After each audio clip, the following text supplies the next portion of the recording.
a little different setting today. A little bit of good vibes.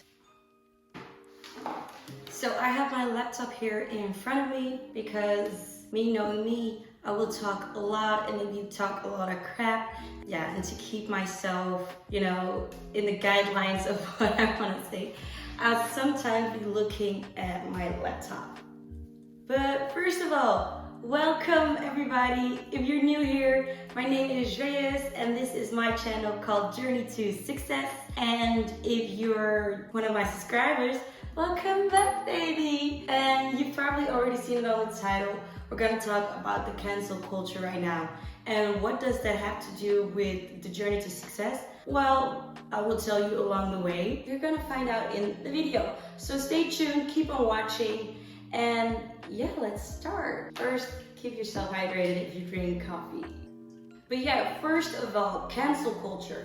What is it? Cancel culture is basically when you cancel a person, a company, or a TV show based on what they're said or done because a lot of people don't agree with or don't condone their action. And nowadays it actually happens by boycotting someone, calling people out on social media for what they said or what they've done, and organizing groups' efforts to remove their public platforms that these people or these companies or whatever have. So 9 out of 10 people are basically boycotting the person or the company on whatever the person said or done, instead of looking why the person said or done what they did, because you're basically canceling the whole human being. And in my opinion, that's very dangerous, because you're basically saying that that person's opinion or what they have to say or their being, so that person itself, is not valuable or is not worthy to be on this planet Earth, which is pretty wow. Like, that's harsh. Thereby you're also saying that a human being cannot make mistakes, a human being cannot change their mind, a human being cannot have a different opinion than yours, they gotta have the same opinion as you or the same opinion as society, and you're saying that they're just not wanted and not valuable, they're not worthy. And what I have noticed within the cancel culture is that when someone says something about one topic and they don't agree with, they still get canceled, even though they do agree with like the other 10 topics that they also have. Because a person is not only one opinion, we're such a big spectrum of all the things. Like, we're good and we're bad. We all have polarities inside of us. So it's normal that you cannot agree with everything one person says, but you might have the same values underneath. And it's so dangerous because you're putting people in a box and you're saying you gotta stay in that box.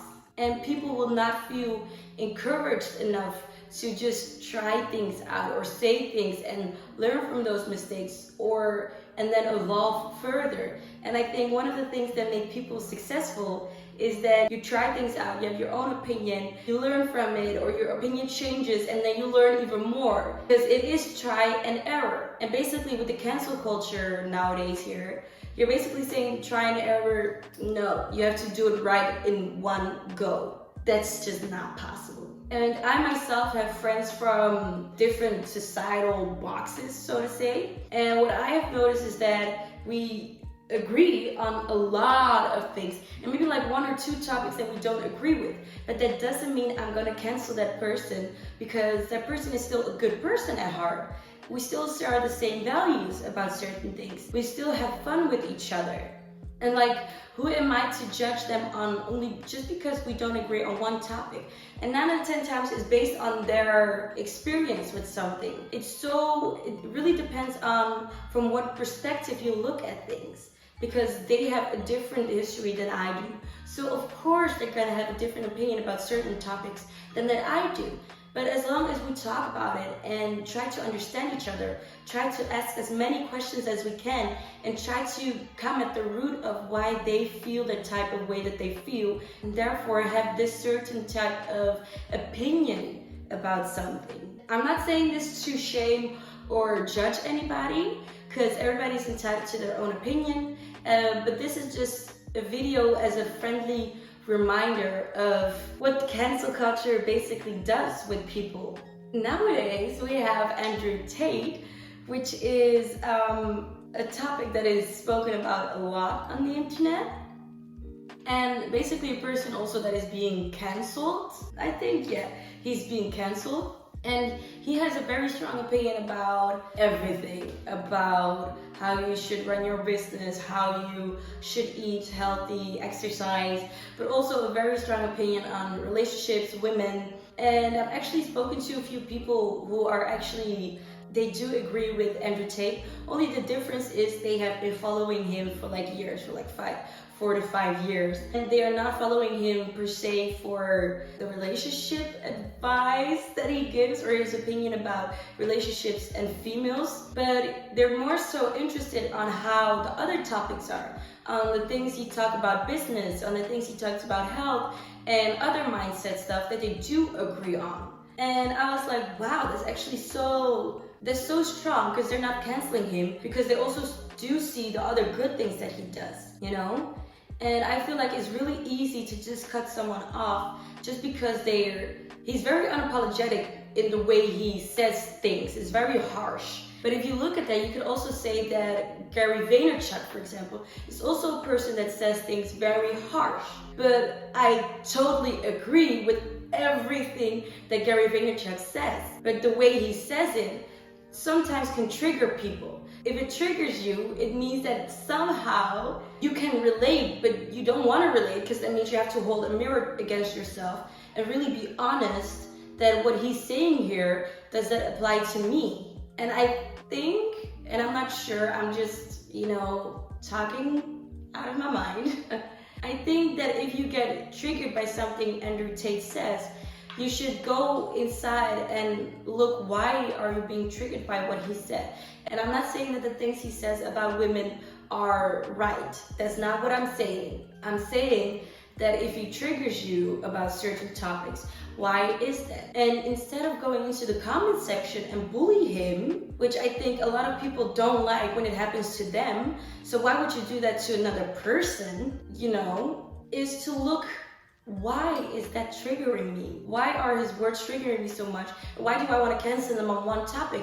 Well, if you look at the rest, he says really intelligent stuff when it comes to health and when it comes to business, which is very interesting. So do your research first. But I think social media in this aspect is an amazing platform, but therefore also pretty dangerous. The algorithm on social media works as such that if you see a certain video, it will show you videos that correlate with that also have something to do with that. So if you see a lot of positive videos of Andrew Tate, you're going to see more positive videos of Andrew Tate. If you see negative videos of Andrew Tate, you're going to see more negative videos of Andrew Tate. If you look on your discovery page on Instagram, if you look through your For You page on TikTok, also on YouTube, that's how the algorithm works. Because of that, you're already biased. You're going to see more of that. So therefore, in this case, it's so important to do your own research and look at both sides of the coin. Because as you are good and bad, people are also good and bad.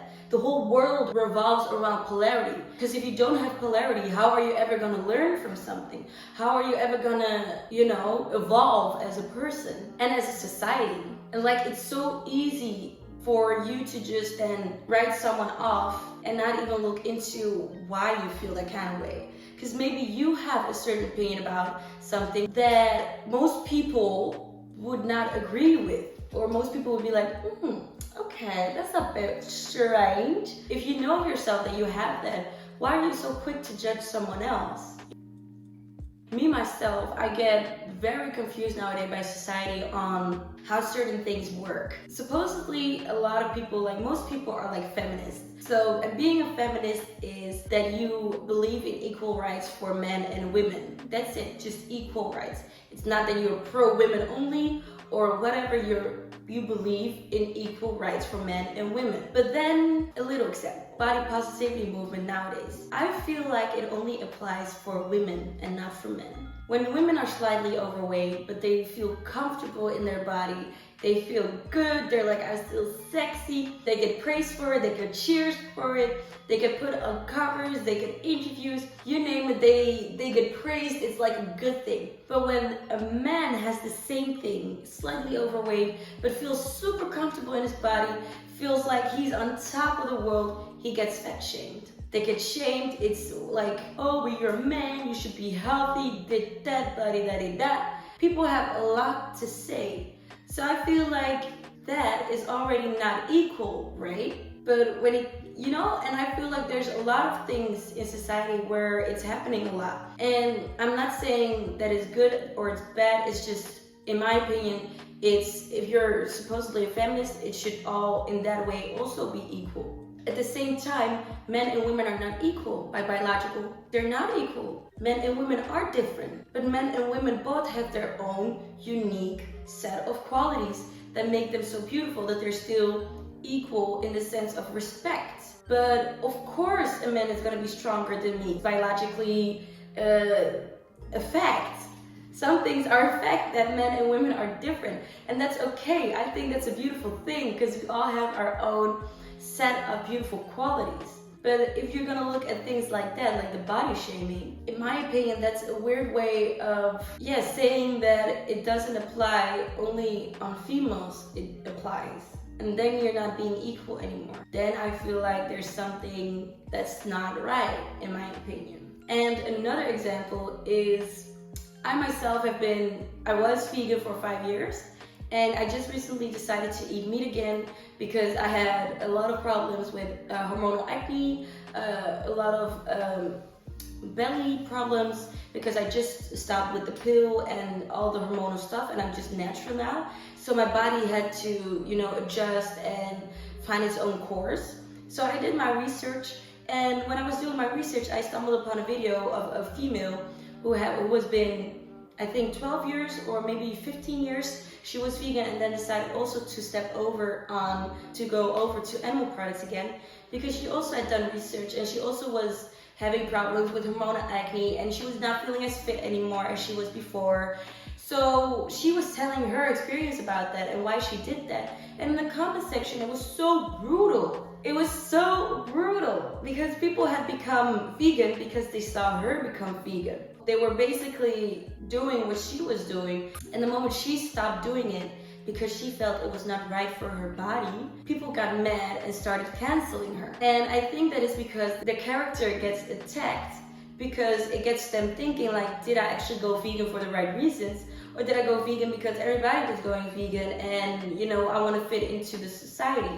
I was a bit shook by that, but at the same time, I was also not shook by that. Yeah, their character got questioned, and instead of doing their own research, they just attacked, which is easy, because then you don't have to look at the mirror. You don't have to look at yourself on why you do certain things or why you chose to go vegan. Like the why, suddenly you don't want to answer the question anymore. I applaud that woman for changing her mind. For someone who was hardcore vegan for like 12 to 15 years, like that's a long time, and deciding like, okay, I'm gonna do research and eat meat again, even though she was still, she didn't want animals to suffer, but she looked at ways on how to eat meat in a sustainable way that wouldn't harm any animals, which is possible. Yes, it is possible to eat meat in a humane way, and which is also healthy for us people. I cannot thank her enough for just putting it actually on YouTube, that video, and just saying how it is and why it was good for her. Like, you should applaud that, because she's changing her mind. She's keeping everything open, and because of that, she's evolving as a person. And I hope it just affects even more people so we can evolve as a society as well. Basically, what it comes down on is, before you want to cancel someone and be a bully in their comment section, think about why you're triggered by what that person is saying. So also, if you get triggered by this video of mine, please just first think about what you want to say instead of coming and attack me. Because in a way, I'm stating my opinion and how I see things. But my opinion also changes as I'm getting more information and I'm evolving more and I'm learning more about other people, I'm learning more. It doesn't mean that my values change. It's just that my opinion about certain things might get a different twist, or there's more nuances in my opinion. It's not that harsh because I do have empathy. I have empathy on how people view things differently than I do. And as long as nobody gets physically hurt, let's keep on having these conversations. And while we're having these conversations, find out why it triggers you, because I think that's just the main question. Why do you think that that person is now less valuable than you are? Just because they have a different opinion than you? Like, why is that? Why do you want to cancel them so easily? And I'm not more so talking about a person instead of companies, because I think that's such a different topic. I think as an individual, it's harder to get canceled. As a company, there's like a lot of layers to it, and a person is just one human being. And if you cancel that whole human being, yeah, I just don't stand by that.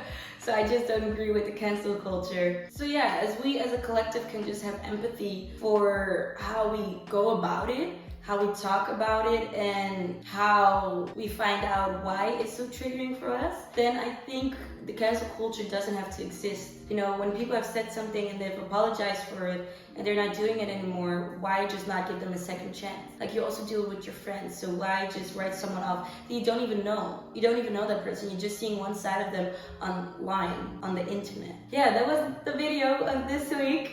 Comment below what you thought of it. Let's talk about it, like I said, with a heart full of empathy. Not bash each other in the comment section. And I hope to see you guys next week, because I'm also gonna start with a new way of videos. I'm gonna start inviting friends over to talk about their journey to success, but also very interesting topics on life, which I think are very valuable also to your journey to success in different areas. Don't forget to like and subscribe so more people can see it. Send it to your friends, send it to your relatives, send it to your mom and dad. I know my mom is watching this as well, so send it to them.